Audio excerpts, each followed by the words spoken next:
주시는 말씀 이사야 2장 12절 말씀부터 22절까지의 말씀, 우리 함께 말씀을 퍼포인트 보시면서 성경을 보시면서 함께 합독하시겠습니다. 대저 만군의 여호와의 날이 모든 교만한 자와 거만한 자와 자고한 자에게 임하리니 그들이 낮아지리라. 또 레바논의 높고 높은 모든 백향목과 바산의 모든 상수리 나무와 모든 높은 산과 모든 솟아오른 작은 언덕과 모든 높은 망대와 모든 견고한 성벽과 다시스의 모든 배와 모든 아름다운 조각물에 임하리니 그날에 자고한 자는 굴복되며 교만한 자는 낮아지고 여호와께서 홀로 높임을 받으실 것이요 우상들은 온전히 없어질 것이며 사람들이 암열과 토굴로 들어가서 여호와께서 땅을 진동시키려고 일어나실 때에 그의 위엄과 그의 광대하심의 영광을 피할 것이라. 사람이 자기를 위하여 경배하려고 만들었던 은우상과 금우상을 그날에 두더지와 박쥐에게 던지고 암열과 험악한 바위 틈에 들어가서 여호와께서 땅을 진동시키시려고 일어나실 때에 그의 위엄과 광대하심의 영광을 피하리라. 너희는 인생을 의지하지 말라. 그의 호흡은 코에 있나니 새말 가치가 어디 있느냐. 아멘. 우리 지난 시간에 이어서 이사야 5번째 시간입니다. 우리 사람의 능력이 대단하거든요. 우리 홍 집사님이 컴백을 하셨는데 태은 자매가 참 고생을 했어요. 오늘도 제가 약속했는데 1, 2절을 합치려고 그랬는데 그냥 악보보다 가사보다 박자보다 그냥 스트레이트로 1절, 2절 근데도 그냥 따라와 주시거든요. 한 사람의 능력이 미약해요. 그러나 사람이 연합하면 각 사람들의 지혜와 그 힘, 기술이 합작이 되면 위대한 능력들이 나타나거든요.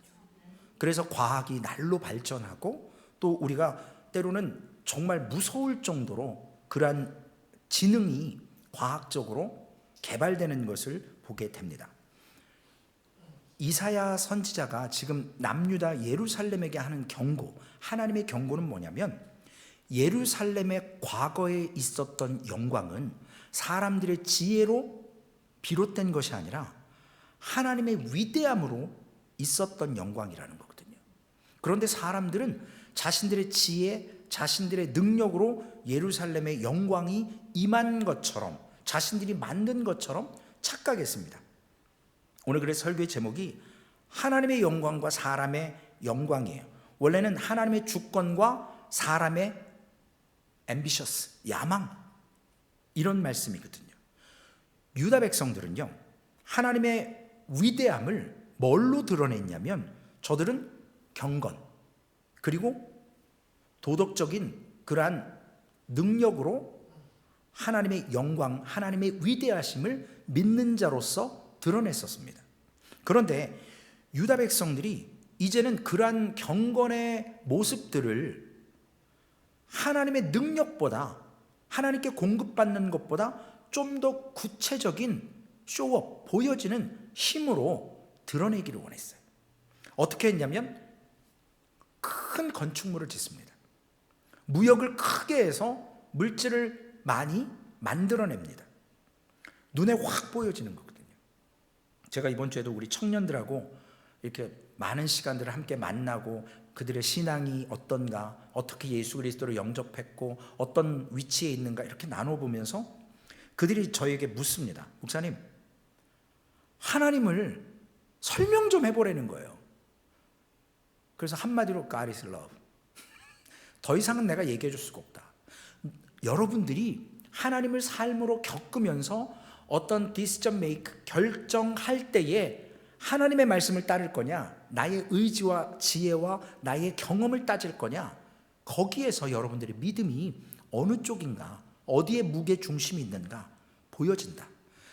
내 의지를 드러내기 위한 것이냐, 하나님의 영광이냐, 그것이 여러분들이 하나님을 경험하며 하나님 아니면 안 된다라고 포기해야 하나님이 그때 역사하시고 만나주시고 경험되게 하시고 신앙이라는 것을 머리로가 아니라 믿음으로, 가슴으로 체험하게 하십니다 라는 얘기를 했습니다. 예루살렘에 보여지는 건물과 물질들이 사람의 눈에는 위대하게 보여요. 영광으로. 그런데 오늘 이사야 선지자가 12절 말씀에 이렇게 얘기를 합니다. 대저 만군의 여호와의 날에, 이사야 2장 12절 말씀, 대저 만군의 여호와의 날이 모든 교만한 자와 거만한 자와 자고한 자에게 이 말이니 그들이 낮아지리라. 이 말은 뭐냐면 여호와의 날, 즉 미래에 정해진 날이 있는데 그날 하나님께서, 여호와께서 교만한 자, 거만한 자, 자고한 자 낮아지게 하면 된다 라는 심판의 메시지를 하십니다.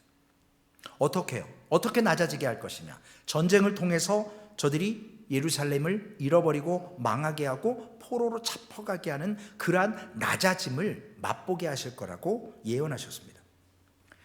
예루살렘의 영광과 예루살렘의 힘의 근원은 어디 있었냐면 사람에게 있지 않았거든요. 하나님으로부터 공급받은 영광과 힘이었어요. 그들은 하나님을 믿음으로써 그 하나님의 영광과 은혜를, 힘을 받았는데 이 사람들이 이제는 하나님보다 자기들이 좀 더 눈에 보이는 안전함을 추구하기 시작해요. 성벽을 두껍고 높게 쌓기 시작합니다. 왜냐? 외적의 침입으로부터 보호하기를 원하는 거예요. 망대를 높이 올려요. 군사력을 증강해요. 2장 15절 말씀해 보니까 높은 망대와 모든 견고한 성벽들, 이러한 것들 당연히 지킬 수 있어야 돼요. 그런 능력이 있어야 돼요. 그런데 중요한 것은 이런 것보다 하나님을 더 의지했다라는 거거든요. 말이 좀 틀렸어요. 하나님보다 이런 것들을 더 의지하기 시작한다라는 거예요. 눈에 보이는 안전함. 인간의 욕망 중에 가장 큰 욕망이 뭐냐면요, 안전한 거래요. 안전한 거. 당시 이스라엘은 그 지역의 정세를 보면 지금 태평성대를 잠깐 누리는데 이스라엘이 힘이 있고 능력이 있어서가 아니라 주변 국가들이 지금 바빠요. 딴 데 정신이 팔려 있어서 이스라엘을 건들지를 않는 거예요. 그 잠깐의 시간에 남유다 이스라엘은 자기네 힘으로 강해진 줄 알고 더 높은 군사력, 성벽을 쌓고 물질로 채웁니다. 우리에게 불안이 엄습할 때가 언제죠? 안전하지 않을 때예요. 우리가 안전하지 않으면 사람은 불안할 수밖에 없어요.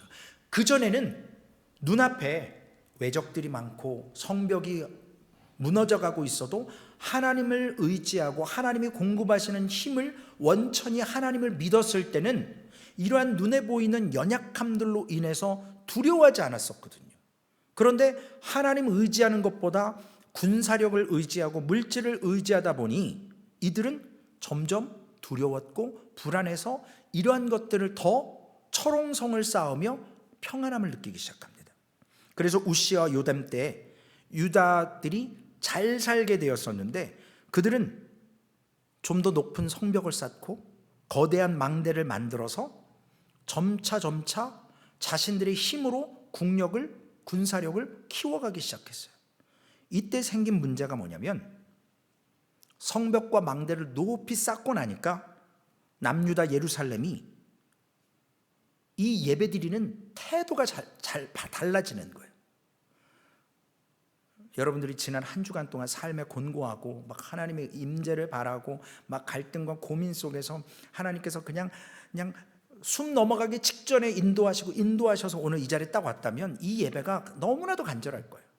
그런데 세상에 큰 문제 없고 그냥 살만했고 그러면 이 예배 가운데 간절함이 그런 사람들보다는 좀 부족하거든요. 하나님이 도와주시지 않으면 우리는 망하는 백성이야 라고 하나님을 절대적으로 신뢰했던 저들의 예배와 예배에 목숨 걸었던 것이 이제는 국력, 군사력이 강화되고 하나님보다 눈에 보이는 안락함을 갖기 시작하니까 예배에 대한 목숨을 안 거는 거예요. 예배에 대해서 필사적이지가 않아요. 예배를 통해서 사냐 죽느냐가 결정하던 그들이 이제는 망대, 성벽 높이 쌓아놓고 다른 나라들이 지금 다른 곳에 분주해서 쳐들어오지 않으니까 태평성대를 누리는 것 같은 착각에 빠져서 이제는 자신들의 그 신앙이 건물과 망대와 이런 건축물로 만족함을 느끼기 시작하는 거예요. 한마디로 스스로 만족함으로 그 신앙이 변절돼 가기 시작했다는 것입니다. 그래서 예루살렘에 이러한 성벽과 이러한 것들 올리는 거 물론 좋아요. 당연히 우리의 가족과 집을 지키는 거 당연한 거예요. 그러나 중요한 것은 유다와 예루살렘이 하나님을 의지하지 않아도 우리가 강해진다라고 믿어지기 시작했다는 거거든요. 하나님 없어도 저 망대와 저 두터운 성벽이 우리를 지켜줄 거라는 안전함에 빠지기 시작했다는 거예요. 이것이 저들에게 있는 놀라운 변화였습니다. 문제였습니다. 그러므로 인해서 자신들이 준비한 그 힘을 가지고 이제는 점차 하나님에 대한 목숨 거는 것이 퇴색돼 가기 시작합니다. 스스로 자랑 삼고 스스로 안전하다고 착각하고 스스로 점점점 망해져 가는 것을 못 느끼고 있습니다. 그래서 하나님께서 이들에게 세 종류에 대한 심판을 얘기하십니다. 오늘 13절부터 16절까지의 말씀에 보면 레바논의 높고 높은 모든 백향목과 바산의 모든 상수리 나무와 모든 높은 산과 모든 솟아오른 작은 언덕과 모든 높은 망대와 모든 견관 성벽과 다시스의 모든 배와 모든 아름다운 조각물에 이 말이니, 하나님이 이제 심판하시겠다라는 거야. 그들이 하나님보다 더 의지했던 것들을 하나님이 이제 심판하시는데, 먼저 13절에 레바논의 모든 백향목, 바산의 모든 상수리 나무는 성과 망대를 쌓는 아주 중요한 목재들이었습니다. 가장 단단한 그러한 나무들이었거든요. 예루살렘의 최고의 재료를 가지고 놀라운 그러한 건축물들을 만들어내기 시작해요. 또한 모든 높은 산, 모든 솟아오른 작은 언덕들은 이러한 전략적인 요충지와 같아요. 예루살렘이 그러거든요. 성경에 보면 예루살렘을 늘 올라간다고 얘기해요. 올라간다고. 왜냐하면 산이거든요. 시온산. 그래서 높아요. 거기에. 다른 데보다 지대가 높다고요.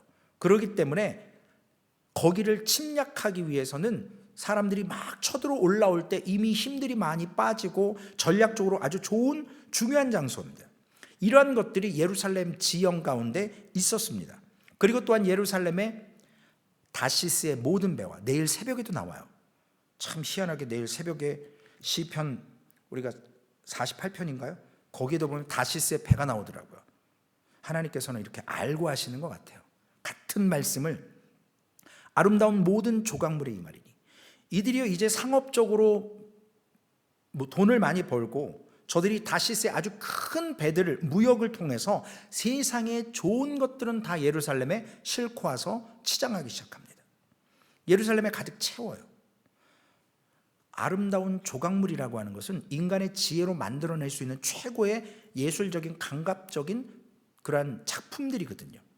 그러한 것들, 한 사람 한 사람들이 능력이 없지만 그것이 연합될 때는 서두에 말씀드린 것처럼 놀라운 응집력과 능력을 발휘하게 되는데, 꼭 창세기 11장에 바벨탑의 사건과 같아요.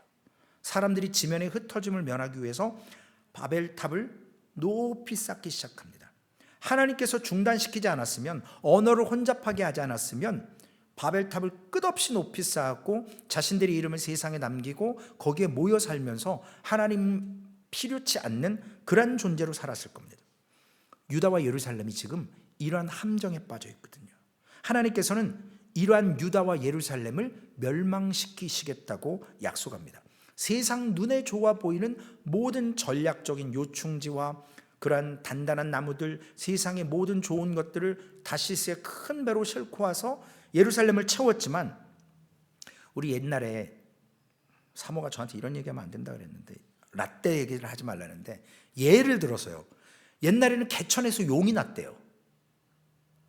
이 말이 뭐죠? 진짜 지질이 가난하고 백도 없고 줄도 없는데 정말 공부 죽어라 열심히 해서 어떤 자리를 탁 차려서 가문을 일으키는 거잖아요. 개천에서 용났다. 근데 현대에는 개천에서 용날 수가 없대요. 왜냐하면 요즘에는 정보, 돈 이런 거 없이 자녀 교육을 통해서 좋은 대학을 보낼 수가 없답니다. 막 아카데미 보내야 되고 세상 좋은 정보들을 선행을 시켜서 다 해야만, 그래서 지방에서 전교 1등, 2등에도 서울에 와서 다른 학생들과 하면 수준이 떨어진대요. 어쩔 수 없다고 그러더라고요. 워낙 빨리빨리 좋은 것들을 채워가기 때문에. 이 말이 뭐냐면 한 자리에 계속 주저앉아 있으면 발전이 안 되거든요. 하나님께서 이스라엘 백성들의 모습 속에 자신들이 발전시킨 것, 그것 때문에 더 이상 하나님 앞으로 나아가지 못하는 그런 범죄에 빠지게 됩니다. 그래서 17절 말씀에 그날에 자고한 자는 굴복되며 교만한 자는 낮아지고 여호와께서 홀로 높임을 받으실 것이요. 세상적인 높은 그러한 교만한 사람들을 다 애굽의 노예 상태와 같이 지방에 흩어서 저들을 그렇게 만드신다라는 거죠. 하나님께서는 가나안 땅에 이스라엘 백성들을 출애굽시켜서 세상 말로 풍성을 약속하셨거든요. 그런데 그들은 세상적인 풍성함이 아니라 하나님을 떠나지 않는 풍성함이에요. 하나님과 함께하면서 누리는 풍성함이라는 거죠. 예를 들어서 어항 속에 물고기를 키웁니다. 이 물고기는 좀 비좁을 것 같지만 우리의 생각에 그 어항 안에서 자유로이 움직일 수 있어요. 그러나 어항 좁다고 팔딱거리다가 밖에 나오는 순간 죽어가는 거거든요. 자유할 수 없어요. 그러면 반대로 하나님은 우리를 이와 같이 어항에 가둬놓고 우리를 그 안에서만, 그 공간 안에서만 자유의지를 줘서 살게 하신 것 아니냐. 그래서 삶의 두 가지 영역이 있습니다. 한 가지는 양쪽으로 끝없이 팽창하고 싶어하는 그러한 삶을 누리기를 원하는 삶이에요. 즉 발전시키고 발전시키다 보면 언젠가는 한계에 도달하거든요. 인간의 한계가 있잖아요. 건강이나 나이나 어떤 능력들. 분명히 산 넘으면 또 다른 산 만나게 돼 있거든요. 끝이 없어요. 죽을 때까지. 그리고 다른 삶은 또 하나 뭐냐면 자신의 한계를 인정하는 안에서 최선을 다하는 거거든요. 나의 한계가 뭔지를 알고 그 안에서 누리는 최선이 필요하다는 거예요. 이 말씀은 뭐냐면 하나님께서 우리에게 예루살렘에 있었던 유다 백성들이 더 이상 율법에 매이지 않고 마음껏 자기들이 하고 싶은 대로 지금 하고 사는 거거든요. 그러나 율법은 우리를 구속시키는 것이 아니라 우리에게 행복함을 주기 위해서, 오늘 새벽에 나눈 신명기 11장의 말씀처럼 율법과 규례와 법들을 우리를 위해서 행복하게 하기 위해서 허락하셨다라는 거거든요. 우리를 올가매기는 그러한 속박 구속이 아니라는 거거든요. 유다 백성들은 자신들의 삶의 방식으로 살려고 했어요. 그러나 하나님은 우리가 하나님의 형상이기 때문에 하나님의 형상이 하나님의 철학과 하나님의 방법과 하나님의 가치와 하나님이 바라보시는 그 방향으로 살기를 원하시거든요. 그 안에서 누리는 영광이고 그 안에서 누리는 자유함인 것입니다. 그래서 오늘 이사야 선지자가 말하는 것은 유다 백성들이 잘 되는 그 자체가 지금 무서운 유혹이라는 거거든요. 잘 나갈 때 조심해야 된다고 그러잖아요. 잘 나갈 때. 오늘날 교회도 마찬가지입니다. 오늘날 수많은 교회들이요, 하나님의 말씀 가지고 충만해지지를 못해요. 이벤트가 있어야 돼요. 교회에서 어떤 유익함을 줘야 돼요. 말씀 갖고 채워지지 않는 부분들이라는 착각 때문에 사람을 즐겁게 해줘야 돼요. 입이 즐겁게 해주고 눈이 즐겁게 해줘야 되고, 그리고 그들을 끝없이 칭찬하고 격려하고 잘한다 잘한다. 지난주의 설교처럼 회칠한 무덤으로 무너져 가는데도 싹 발라놓고 안 망한다 안 망한다. 선지자들조차도, 지도자들조차도 그렇게 해야 사람들에게 인기와 부귀와 영화를 얻기 때문에 거짓 예언을 한다라는 거예요. 우리에게 부담스러운 얘기하지 말라라는 거거든요. 그래서 사람들의 능력, 잠재력, 이러한 어마어마한 일들을 통해서 교회들은 그런 능력 있는 사람들을 자꾸 모이게 하고 그 사람들에게 좀 더 일들을 만들어주고 이벤트를 통해서 교회에 수많은 프로그램을 하고 교회가 계속 일주일 내내 그러한 프로그램 속에서 서로가 서로의 그러한 관계들을 맺어가고 비즈니스를 하고 교회가 하나님의 말씀으로만 만족하지 못하도록 세상 것들이 들어와 있는 그러한 모습을 보게 됩니다. 그런데 우리는 혹시 내가 하고자 하는 이 일이 하나님의 영광을 위해서 하나님의 일을 방해하는가 방해하지 않는가 생각해 보면서 하냐는 거죠. 계속 지금 말씀드리고 죄송스러워요. 그러나 이건 제가 죄송스러운 거고 하나님은 뭐라고 우리에게 말씀하시냐면 기도 열심히 하고 말씀 열심히 사모하는 그 시간이 오히려 위험한 순간일 수 있다는 거예요. 그게 우리의 의가 될 수 있다는 거예요. 경건의 능력이 아니라 경건의 모양만 남는 그러한 예배, 그러한 기도회, 그러한 성경 공부 안 된다라는 거거든요. 오늘 열정을 가지고 교회 일을 하는데 중요한 것은 목적이 분명해야 되거든요.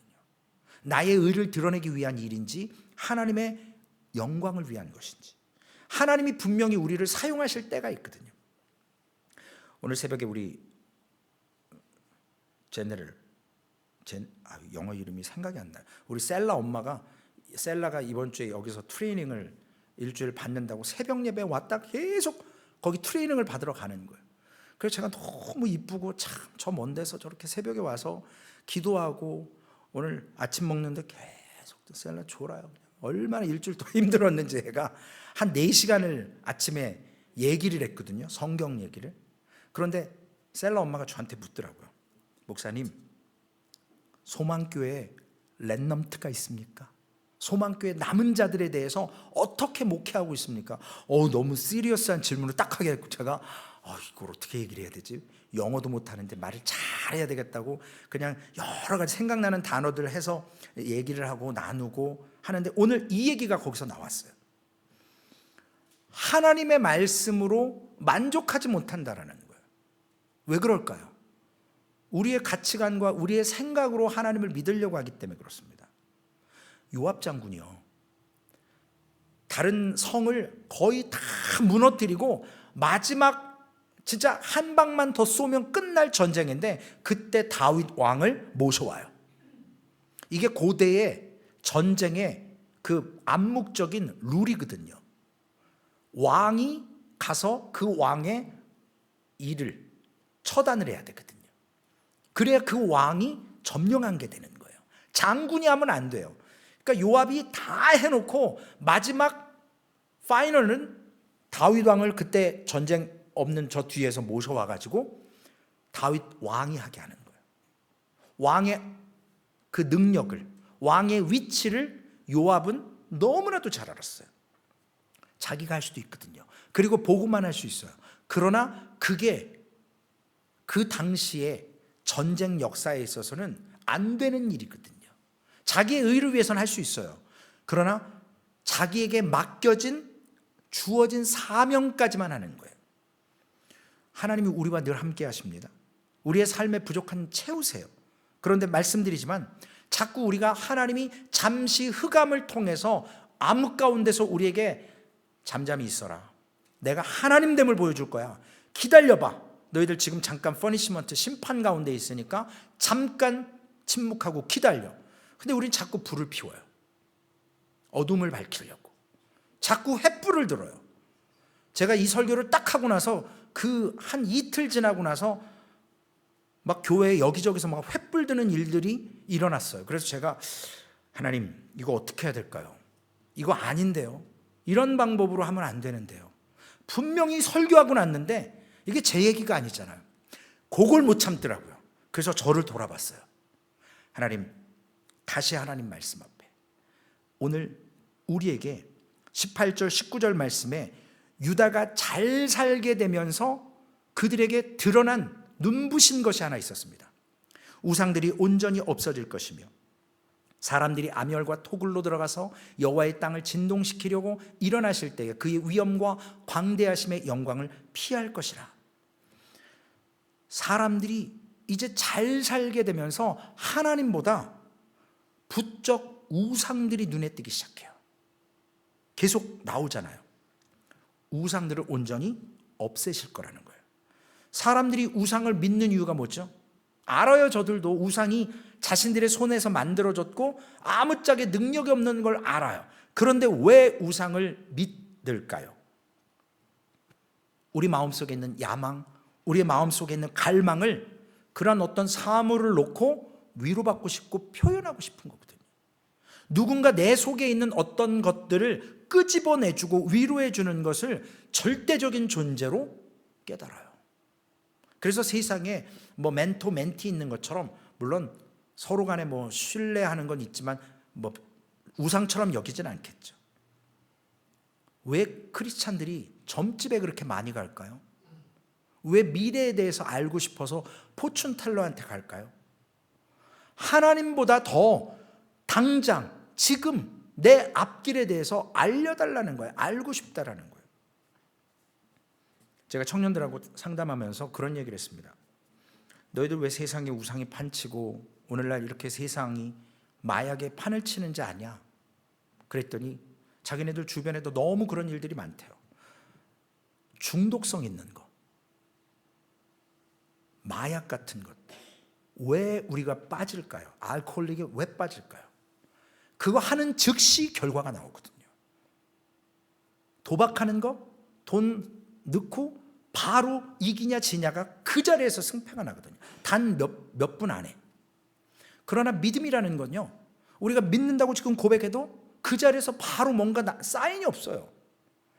그 저니 오브 더 페이스, 이 신앙의 길은요 너무나도 길거든요.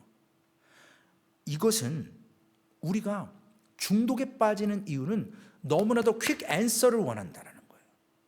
목회자에게 때로는 성도님들이 그런 걸 원할 때 있어요. 목사님 빨리 기도하세요. 기도의 응답을 바라면서 빨리 기도하라는 거예요. 그게 기도한다고 바로 응답되면, 저도 그래요. 가끔 하나님 내일 일에 뭐가 일어날지 좀 알려달라고 그런 기도 해본 적은 없지만, 하나님이나 목회자가 기도 잘하는 사람이 밴딩머신이에요? 코인 넣으면 다 나오냐고요. 안 그렇거든요. 그런데 이런 우상을 숭배하는 것은 그 즉시 자신들의 쾌락과 자신들의 욕망들을 그 자리에서 인정받기를 원하는 그런 인간적인 모습들입니다. 즉 우상 숭배는요 자아 도취에 있어요. 자기 만족에 있다고요. 왜 예수님 당시에도 가이사라 빌립보에 그러한 우상 신전들이 많고 왜 그럴까요? 그런 우상 신전 앞에는 다 인간의 욕망, 섹스, 권력, 물질 이런 것들이 있거든요. 그걸 빙자해서 인간의 쾌락을 추구하는 장소였어요. 한국에 지금 이단들 보세요. JMS고 뭐 누구고 다 그 사람들 돈, 섹스, 권력밖에 없어요.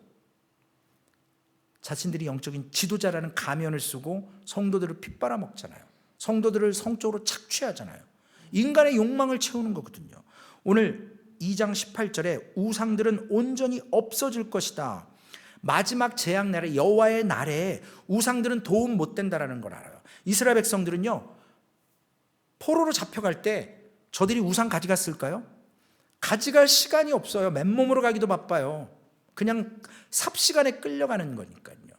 그런 하찮은 것들을 연약한 인생들은 의지하고 산다라는 것. 즉 하나님이 공급자이심을 교회가 망각할 때, 우리가 망각할 때, 자기의 힘으로 교회를 일을 하게 되면, 그래서 말씀드리잖아요. 모세가 애굽의 지혜로, 능력으로 하나님의 일을 하려고 하니까 살인이 일어났잖아요. 결국 미디안 땅으로 도망가게 돼요. 하나님의 일을 하려면 하나님께 공급받아야 되거든요. 하나님의 지혜가 아닌 세상의 지혜와 경험으로 교회 일을 MBA 하는 것처럼, 비즈니스 하는 것처럼 얘기하고 원한다면 교회에서 퇴출시켜야 돼요. 하나님이 운행하셔야 되거든요. 그런데 우리는 퀵 앤서, 당장 지금 뭔가 일어나고 변화가 되고 답을 당장 원하거든요. 그러나 하나님은 그렇게 하지 않습니다. 그래서 우리가 지난번에 나눴던 이사야 50장 11절 말씀, 보라 불을 피우고 횃불을 둘러띈 자여, 너희가 다 너희의 불꽃 가운데로 걸어가며 너희가 피운 횃불 가운데로 걸어갈지어다. 그냥 불 속으로 자신들이 들어가는 거예요. 자신들이 불 피우고 어둠을 잠깐 밝히는 듯 하지만 하나님의 빛으로 우리의 갈 길을 비춰주시는 거지, 사람의 불꽃과 사람이 피운 불로는 오래 못 간다라는 거거든요. 오늘 지금 우리가 불을 피우거나 횃불을 들 때가 아니거든요. 우리가 잠잠히 하나님의 일하심을 바라볼 때가 있거든요. 하나님이 사용하실 때가 있어요. 일할 때가 있습니다.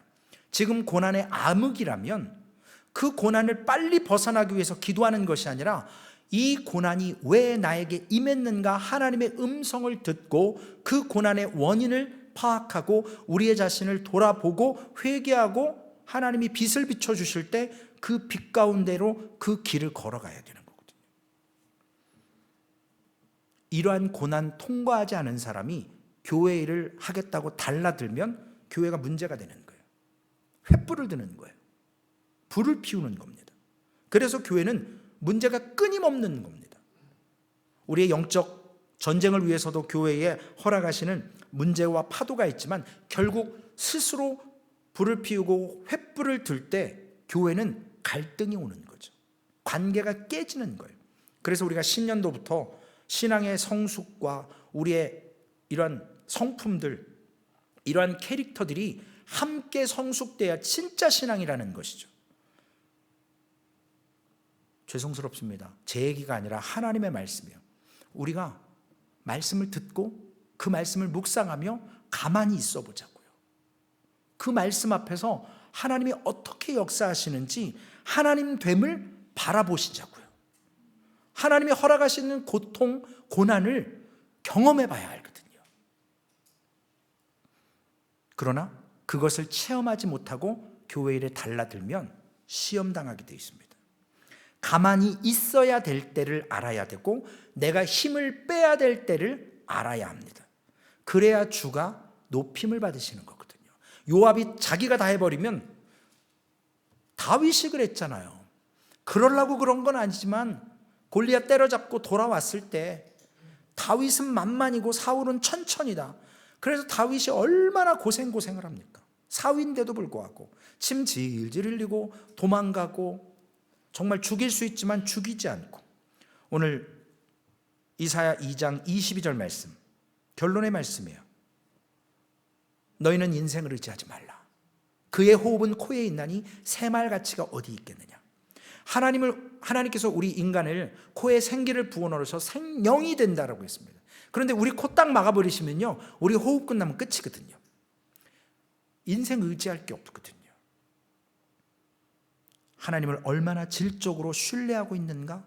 오늘 이 하루 우리가 그렇게 하나님의 도우심을 바라며 사는가? 아니면 내가 보이는 대로 내가 갖고 있는 것을 누리고 활용해서 세상의 유익과 만족을 위해서 살아가는가? 사람들은 다 죽음을 두려워해요. 심지어는 우리 믿는 그리스도인들조차도 죽음을 두려워하는 사람들이 많거든요. 뭐 사람이니까 당연해요. 그럼에도 불구하고 하나님은 우리에게 이 죽음이라는 것을 성경에서는 잠잔다 그랬습니다. 그리고 주 안에서 죽는 자들은 복되다라고 했습니다. 그러기에 우리에게 반드시 부활시켜 주실 주님, 그래서 우리가 홀리 커뮤니언을 하는 거잖아요. 성만찬을 하는 이유가 그거잖아요. 주님이 죽어주셨고 피 흘려 죽어주셔서 우리를 기념하라고, 주님을 기념하고 우리에게 깨달으라고. 오늘 교회는, 세상 교회는 교인의 숫자가 파워예요. 그게 교회의 능력이라고 이야기합니다. 교회의 힘이라고 얘기를 해요. 그러나 물론 교회가 한 사람도 없으면 안 되겠지만 우리는 사람의 숫자를 의지하는 것이 아니라 사람의 숫자는 우리를 속이기에 쉬워요. 와, 저 큰 교회, 부흥하는 교회. 그러나 진짜 부흥이냐는 거죠. 진짜 부흥은 우리의 심령의 부흥입니다. 우리가 변화되는 게 부흥이거든요. 리바이벌은 다른 게 아니에요. 내가 잘 먹고 잘 사는 게 부흥이 절대 아니라는 것입니다. 하나님의 주신 성령의 열매를 번치로 잘 소유하고 불안해할 필요가 없습니다. 비록 우리에게 높은 산성이 없고 견고한 망대가 없어도 우리가 하나님을 전적으로 신뢰하려는 믿음의 모습, 어찌 사람이 하나님을 100% 신뢰하며 살 수 있겠습니까? 연약한 죄인인데. 그럼에도 순간순간마다 어떤 일을 결정할 때마다 삶의 어떤 변곡점이 올 때마다 하나님을 먼저 찾는 것.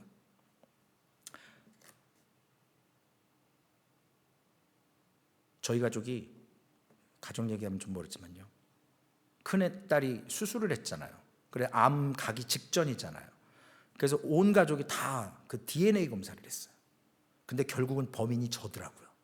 저희 아버님 어머님으로부터 그 father side로 해서 두 딸한테 사모만 없어요. 암 유전자가. 저도 있고 두 딸도 다 있어요. 아버지 어머니 다 암이셨고. 그래서 제가 그 결과를 딱 받아들이고 큰딸이 아빠 나하고 그 전화 오는 닥터하고 얘기해야 돼요. 내가 먼저 다 알고 있고 다 하지만 아빠도 검사한 거에 대해서 들으셔야 되기 때문에 어포인먼트를 잡아놓고 딱 했을 때 제가 교회에 딱 앉아있으면서 먼저 하나님께 기도했어요. 하나님 감사합니다. 사모가 아니고 저여서 감사하고, 또 제가 아직은 건강하니 잘 관리하고 알게 하신 것 감사합니다. 두려워하지 않겠습니다. 그리고 제가 큰딸은 뭐 아니까 됐고 작은 딸은 떨어져 있는데 거기서 검사했는데 딱 암 유전자 있다고 딱 받으니까 둘이 서로 통화를 했나 봐요. 기분이 별로 안 좋대요. 그래서 제가 마음이 좀 그래서 기도하고 나서, 작은 딸 미안해. 아빠가 좋은 선물이 아니라 나쁜 선물을 줬네. 미안해서 어떡하지? 그랬더니 아빠 잘못 아니에요. 괜찮아요. 아빠 사랑해요. 그래서 아빠도 많이 사랑해. 기도할게. 우리 잘 관리하자. 그랬더니 네. 그러고 넘어갔거든요. 두려운 건 없어요. 뭐 지금 뭐 암이라고 해도 뭐 두렵지도 않을 것이고 또 방법이 있다면. 그런데 중요한 것은 뭐냐면 불안하지 않을 수 있는 이유가 있다라는 거거든요.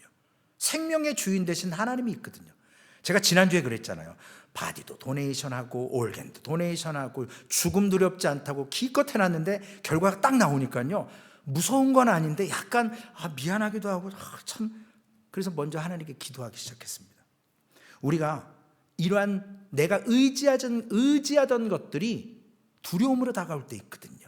그러나 하나님이 영광 받으셔야 됩니다. 오늘 불안해할 필요 없고 그것으로 인해서 더욱더 하나님의 손길을 의지하고 나의 연약함을 인정하면서 하나님 앞에 삶도 여러 가지의 그러한 것들도 잘 관리해야 되는 책임을 더욱더 많이 가지면서 하나님 앞에 한 걸음 한 걸음 나아가는 여정이 되면 된다라는 생각을 딱 갖습니다. 오늘 하나님의 영광, 우리의 사람의 그러한 갈망이 아니라 하나님의 영광에 초점하는 그러한 하나님의 백성들 되어서, 오늘 유다와 예루살렘이 세상의 눈에 보기에는 의지할 것이 많지만 진정으로 목숨 걸고 의지했던 하나님을 놔버리는 순간, 눈에 보기 좋아하는 결과가 바로 나오는 세상적인 안락함에 시선이 고정된 순간 하나님의 심판이 임하기 시작합니다. 오늘 우리의 삶에, 인생의 여정 가운데 하나님께서 가장 중요하게 여기시는 것이 무엇인가? 권세와 지식을 의지했던 것, 결국 절망일 수밖에 없거든요. 오늘 그 하나님 앞에서 내가 스스로 위대하다라고 생각했던 모든 것들을 내려놓고 오늘 이 밤 기도하실 때, 하나님, 이스라엘 백성들도 두 가지 악을 행했다고 하지 않습니까? 정말로 저들의 연약한 모습들, 정말 근원 되신 하나님을 버린 것, 가장 중요한 걸 버리는 거거든요. 그리고 스스로 물 담겠다고 터진 웅덩이만 파고 앉아 있습니다. 오늘 우리가 그런 삶이 아닌가 한번 돌아보면서 하나님의 영광을 위해서 오늘도 나 자신을 돌아보고 나 자신을 속이지 않고 하나님 앞에 횃불 들지 않고 터진 웅덩이 파지 않고 생수의 근원 되신 그 하나님을 끝까지 붙들며 믿음의 귀한 걸음 걸어가시기를 주님의 이름으로 부탁을 드리겠습니다. 기도하시겠습니다. 하나님 감사합니다.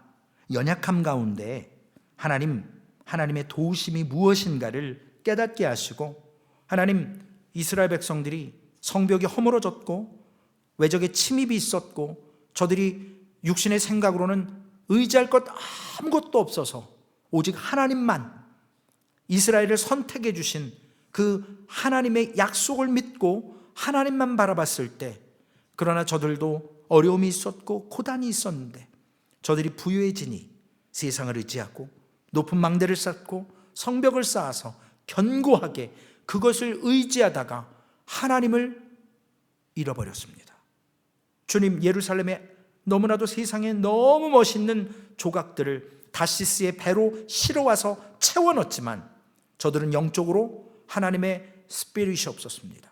하나님의 정신을 잃어버렸습니다. 하나님의 공급자이심을 저들은 소멸시켜버렸습니다. 결국 눈에 보이는 세상의 모든 것들 하나님이 다 멸망시키실 것, 저들을 포로로 잡혀가게 하실 것, 하나님은 말씀하십니다. 하나님, 오늘 우리의 삶에도 이와 같이 하나님보다 의지하는 것 있지 않습니까? 하나님 용서하시고, 하나님 우리가 갈망하며 하나님을 의지했던 그 첫사랑의 모습과 우리에게 날마다 공급하시는 힘의 원천과 은혜의 원천이, 그 아버지 하나님 물의 근원이 하나님이심을, 목마른 영혼들이 아버지 하나님 그 우물물로 찾아가는 것처럼 오늘 우리가 다시 한번 하나님 앞에 서게 하여 주옵소서. 이 말씀 붙들고 주님, 남유다와 예루살렘처럼 멸망의 길이 아니라 영원한 것을 붙들며 스스로 웅덩이 파지 않도록, 그것도 터진 웅덩이들을 파지 않는 그러한 어리석음 범하지 않도록 우리의 삶 돌아보며 하나님을 전적으로 신뢰하게 하여 주옵소서.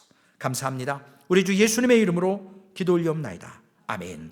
하늘에 계신 우리 아버지여, 이름이 거룩히 여김을 받으시오며 나라에 임하옵시며 뜻이 하늘에서 이루어진 것 같이 땅에서도 이루어지리이다. 오늘날 우리에게 일용할 양식을 주옵시고 우리가 우리에게 죄 지은 자를 사하여 준 것 같이 우리의 죄를 사하여 주옵시고 우리를 시험에 들게 하지 마옵시며 다만 악에서 구하옵소서. 대개 나라와 권세와 영광이 아버지께 영원히 있사옵나이다. 아멘.